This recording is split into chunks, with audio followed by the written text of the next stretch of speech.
ఇప్పటి వరకు నీ ఆలోచనలు, నీ మాటలు చేదు, విషం అనేకులకు కీడు చేశాయి, అనేకులకు కీడు చేశాయి. నీ మాటల వలన, నీ ఆలోచన వలన అనేకులు ఆధ్యాత్మికంగా మరణించి దేవునికి దూరం అయిపోయారు.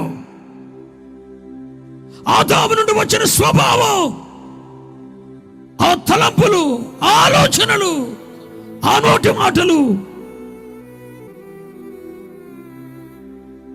విషపూరితమై, చేదై అనేక మంది బ్రతుకులను విషంగా మార్చినాయి.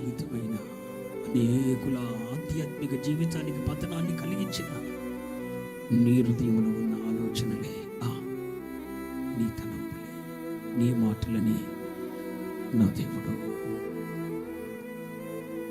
మధురముగా, జీవముగా మార్చడానికి నా దేవుడు ఇష్టపడుతున్నాడు.